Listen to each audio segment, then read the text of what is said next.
કૃષ્ણ ભગવાન અને સુદામા પરમ મિત્ર હતા, એ તો આપણે બધા જાણીએ છીએ. અને એક વખત કૃષ્ણ ભગવાનને મળવા માટે સુદામા ગયા છે અને વાતો કરે છે ભાઈબંધો. ત્યારે સુદામાએ કૃષ્ણ ભગવાનને સવાલ કર્યો કે પ્રભુ, માયા એટલે શું? ત્યારે કૃષ્ણ ભગવાન એમને જવાબ આપે છે કે મિત્ર વખત આવે તો બતાવીશ માયા એટલે શું. અને એક દિવસ બંને મિત્રો ગોમતી નદીમાં નાહવા જાય છે. બે મિત્રો સાથે નદીમાં ડૂબકી મારે છે. નાક બંધ કરી ડૂબકી મારી અને નદીમાં પૂર આવ્યું. જેવું નદીમાં પૂર આવ્યું અને સુદામા નદીમાં તણાવી ગયા. સુદામા નદીમાં તણાતા જાય છે. કૃષ્ણ ભગવાન યાદ કરે, પ્રભુ પ્રભુ આ શું થયું? અને એમાં આગળ ને આગળ જતા રહ્યા. ત્યાં નદી કિનારો દેખાણો. સુદામા બહાર નીકળ્યા છે. બહાર નીકળતા આ શું? વસ્તી જ વસ્તી એક મોટું નગર હતું અને નગરના કિનારે લોકો આમ ફૂલ હાર લઈને ઉભા હતા. જેવા બહાર નીકળ્યા એવો સુદામાને હાથ ફેરવી દીધો અને તમે અમારા નગરના રાજા. કેમ? અમારા નગરનો રિવાજ છે, અમારા નગરના રાજા મૃત્યુ પામે પછી નદીમાંથી જે પેલો બહાર નીકળે એને અમે રાજા બનાવી, એટલે અમે તમને નગરના રાજા બનાવી. અને સુદામાને નગરના રાજા બનાવી દેવામાં આવ્યા. રાજકારભાર સંભાળે છે. મંત્રીઓએ સજેશન કર્યું કે રાજાને રાણી તો હોવી જ જોઈએ, રાણી વગર ગાદી ખાલી કહેવાય. અછતા બધાની માન્યતા આપી અને રાજાએ લગ્ન કર્યા. લગ્ન કર્યા ને આમ વર્ષો વીતવા પડ્યા. ત્યાં રાણી અચાનક માંદા પડ્યા.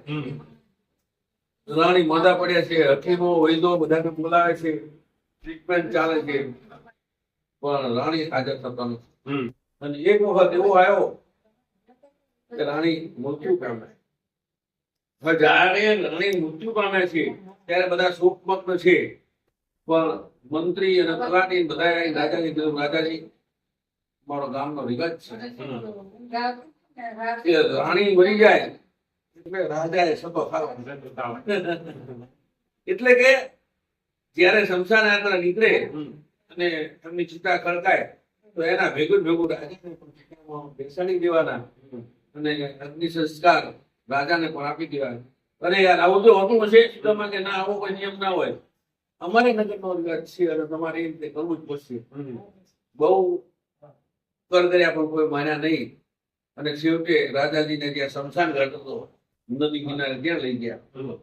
ત્યાં ચિતા ખડકાઈ ગઈ છે, બધું કમ્પ્લીટ થઈ ગયું છે અને રાણી મને ચિતામાં મૂકી દીધા છે. હવે રાજાજીને બહુ પકડી અને ચિતા બિહાડવાની વાત આવી. રાજા ગભરાઈ ગયા. આપણે એક વસ્તુ યાદ રાખો કે જયારે સુખના સમય હોય ને ત્યારે ભગવાનને યાદ નથી કરતા. જો સુખમાં ભગવાનને યાદ કરે તો દુઃખ આવે નહીં, અને દુઃખમાં ભગવાનને યાદ કરે તો ભગવાન આપણું દુઃખ પણ મટાડી દેશે. હવે સુદામાને ભગવાન યાદ આવે, પ્રભુ રસ્તો બતાવો, મુશ્કેલીમાં આવી ગયો છું, આ લોકો મને ઉપાડીને ચિંતા મૂકી દેશે અને મને બહુ ગભરામણ થાય છે. અને આમ આંખો બંધ કરીને ભગવાને એમને મગજમાં આઈડિયા આપ્યો કે તું એમને એમ કે ભાઈ હું તમારી વાત માન્યતા આપું છું અને હું ચિતામાં બેસી દઈશ, પણ મને નદીમાં ડૂબકી મારવાનો ચાન્સ આપો. ગામ લોકોએ પરમિશન આપી છે અને સુદામા નદીમાં નાહવા પડ્યા.